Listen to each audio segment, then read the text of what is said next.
Okay, so we've got a bit bigger.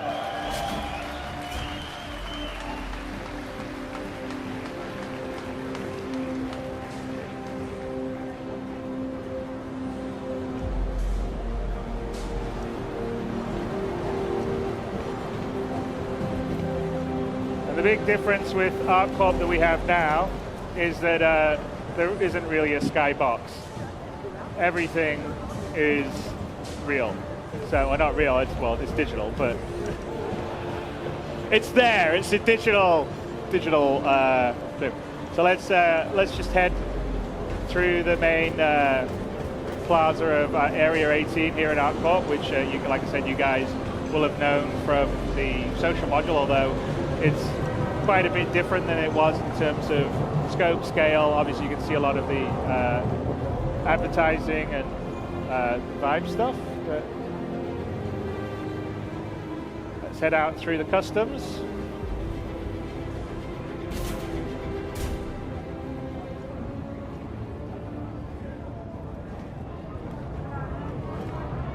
You're clear. Move along.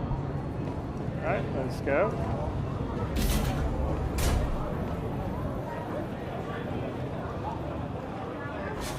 So everyone's in a line, as always, if you're going anywhere to get through immigration.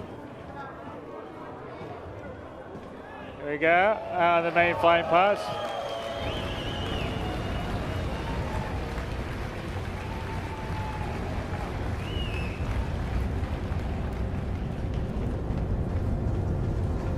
So, yeah, very Blade Runner-esque we got going.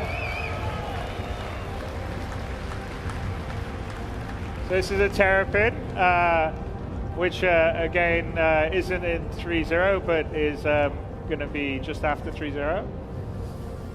Although I think we should probably, Glenn, shouldn't really. Let's start the small amount, right? The new Aurora, perhaps.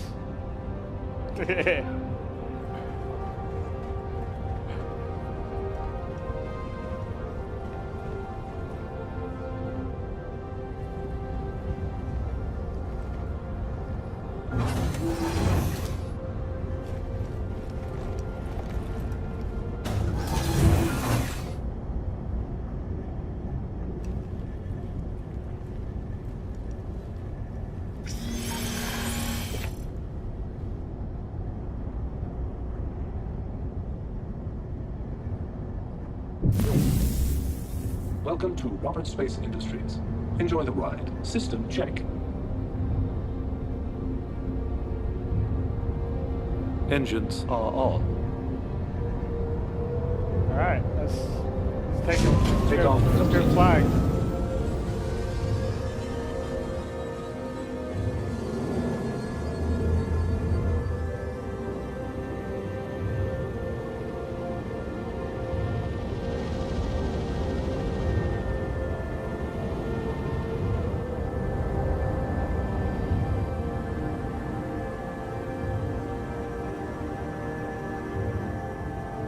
Not sure we're going to let you actually get this close to the populated areas, but we'll let you guys do it.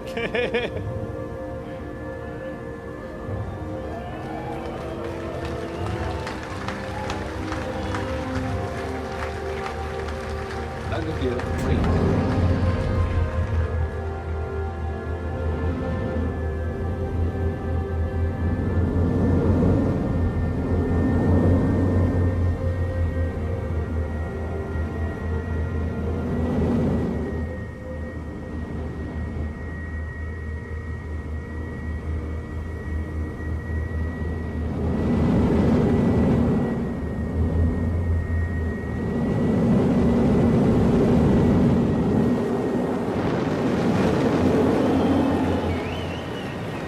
So, what you're seeing here is ArcCorp, which is essentially a full-size, Earth-sized planet, completely covered with man-made structures, and at a real scale. So you're seeing everything to the horizon, fully covered. You can basically fly all over ArcCorp.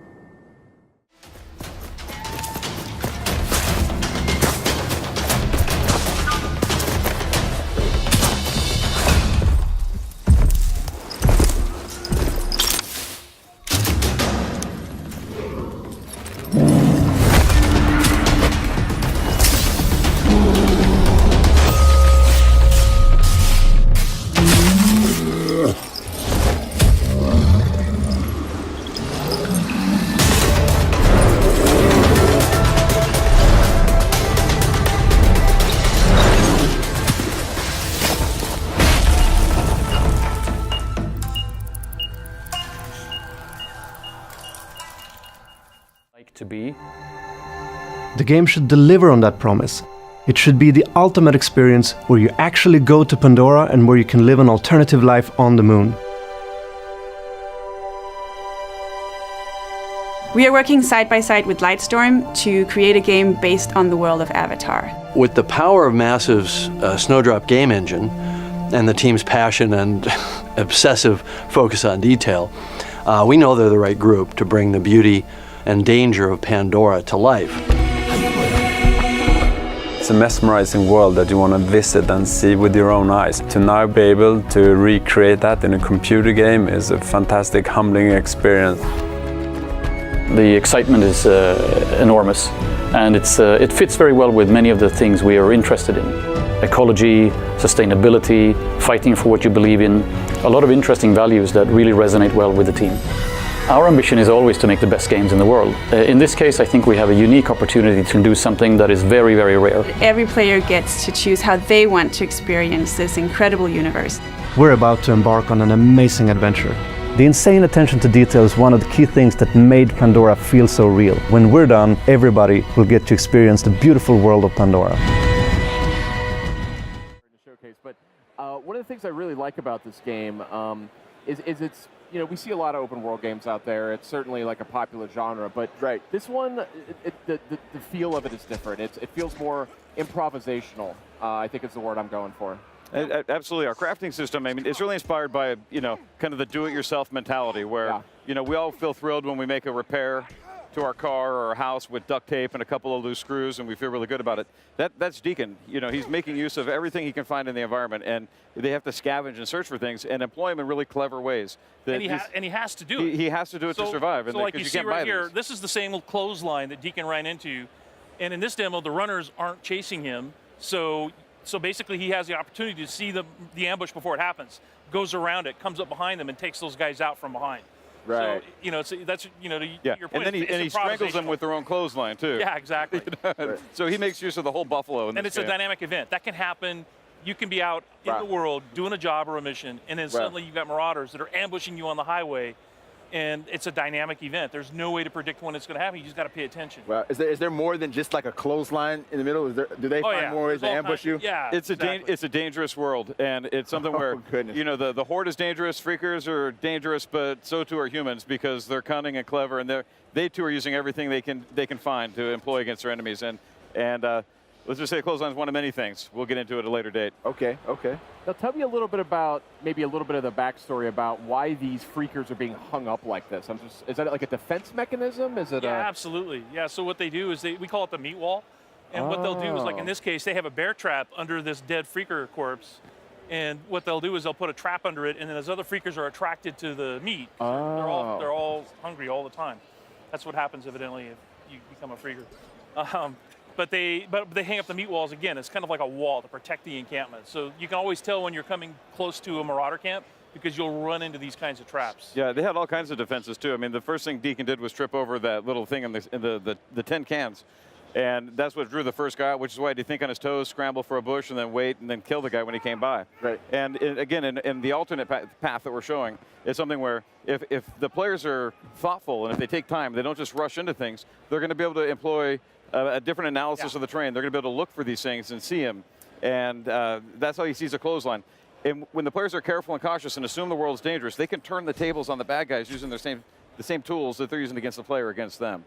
Yeah, so like what you're seeing now is part of the alternate path. Changed up the time of day, changed up the weather. Okay, I was going to say, I didn't remember this from the show. Exactly, because it's colder now, more freakers are coming out, so freakers are stronger when it's cold out. So you really got to be careful when it's snowing. Also, the bike handles differently. It's like if you'd seen the earlier part when Deacon's trying to ride his bike through the snow, it's very, very different. Oh, this is really cool. I didn't realize. Interesting. So here's your meat wall, right? The meat wall there. Yeah. That seems like a pretty smart move, if I'm honest. Yeah, yeah. But yeah, look at this, a beautiful looking game too. And I know you guys are digging into the PS4 Pro.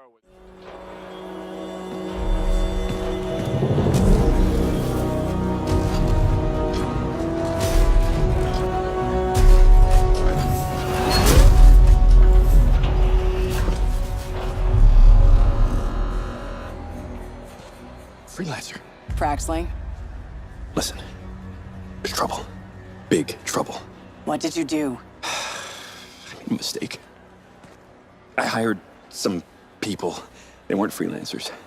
I know. They said they could handle it, and the price was right. I thought maybe... Unbelievable. You're right. It was stupid. I'm sorry. But they're still out there. Somewhere. If you could just bring them back. Anything you need.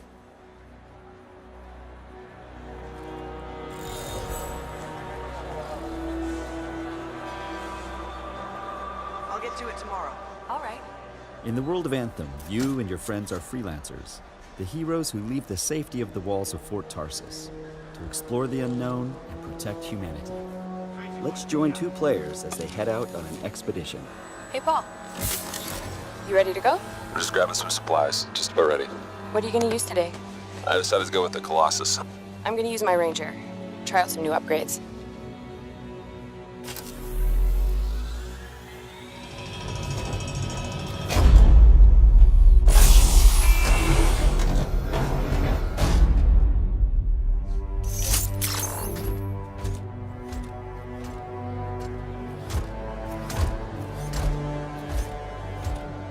Every player will own an array of exosuits we call Javelins. These suits give players superhuman capabilities and are heavily customizable so they look and play how you want. Bam! Looking good. Nice, you've got a mortar equipped. Yeah, I got it on the weekend. You lead the way, I'll follow.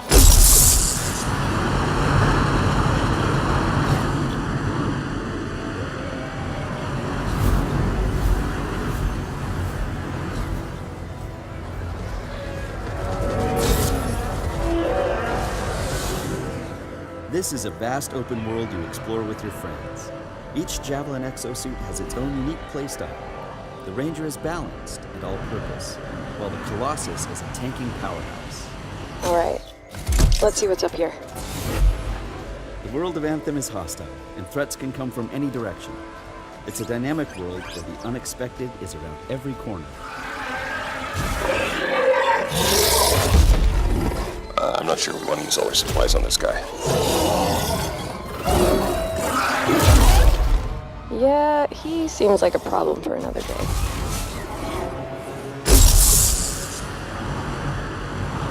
We're getting some fire from up ahead. I'll go low. You flank.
same mechanics.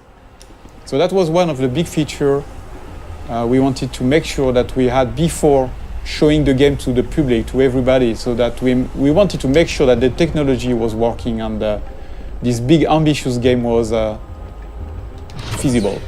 I'm going back to my spaceship. I want just to show you some gameplay ingredients.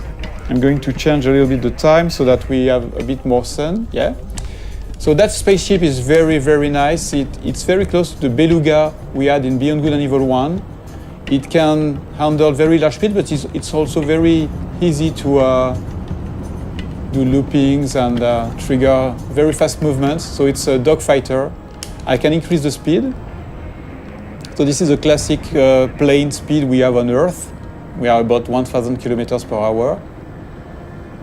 But you can increase that speed dramatically, like this, for example, and you will see. So the speed is increasing now. You see that it's about 5,000 kilometers per hour. Let's go back in the city so that we can really understand the speed, and I can increase the speed again. Whoa. Use some tricks, movements, and then we are going to do a looping, for example. So you can combine anything,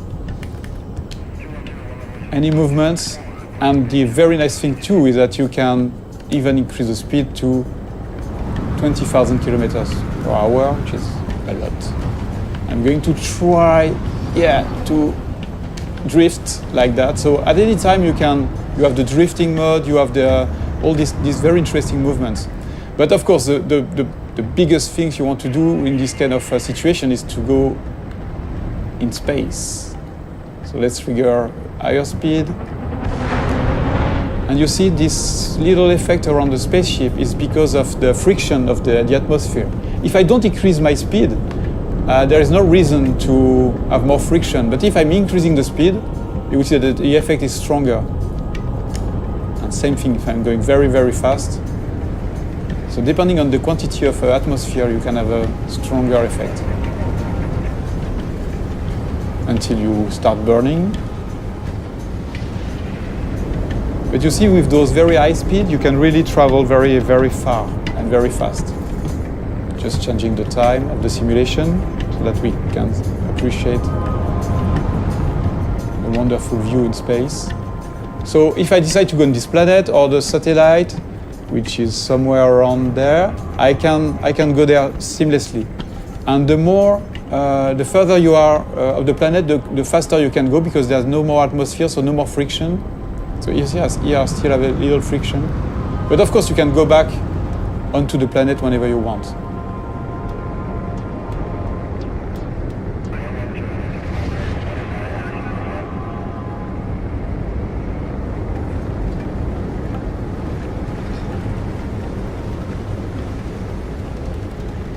A very interesting thing too is that there's a lot of biomes on the planet, like this desert, or you have frozen lands on the planet.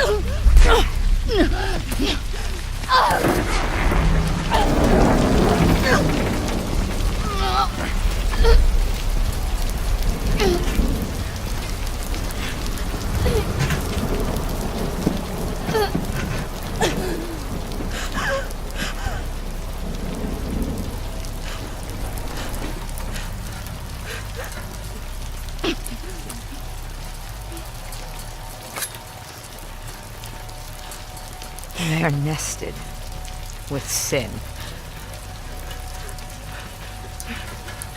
Free them, that they may know my...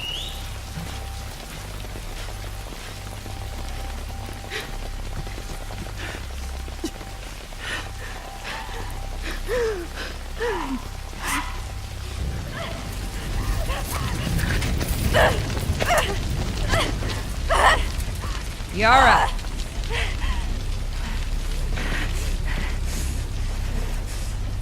Where is the other apostate? Clip her wings.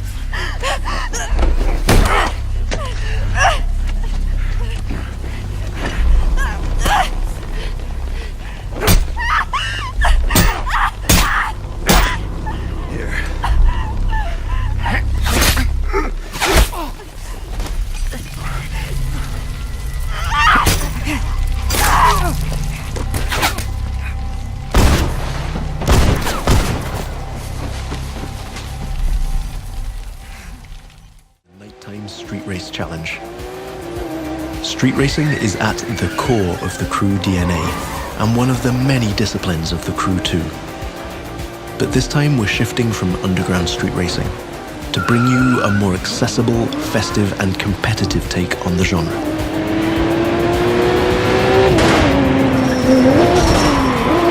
Speaking of which, this race is about to get a little spiced up. How would you like to take this party to the rooftops?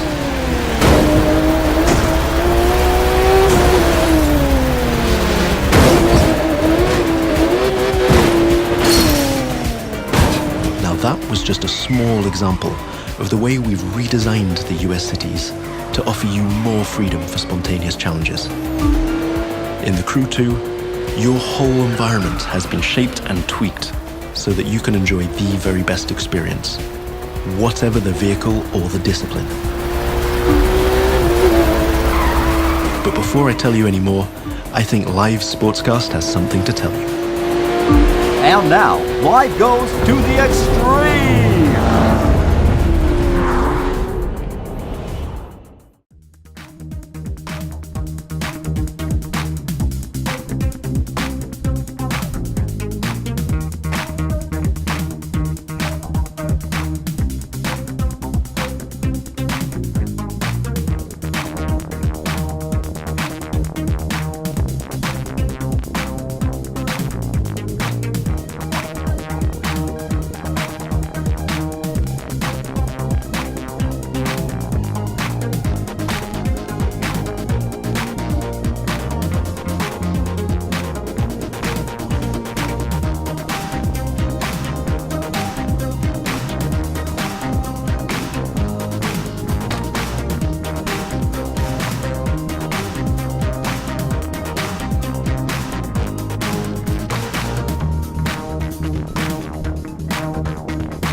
like I'm an ordinary man. Have a look in my eyes, underneath my skin.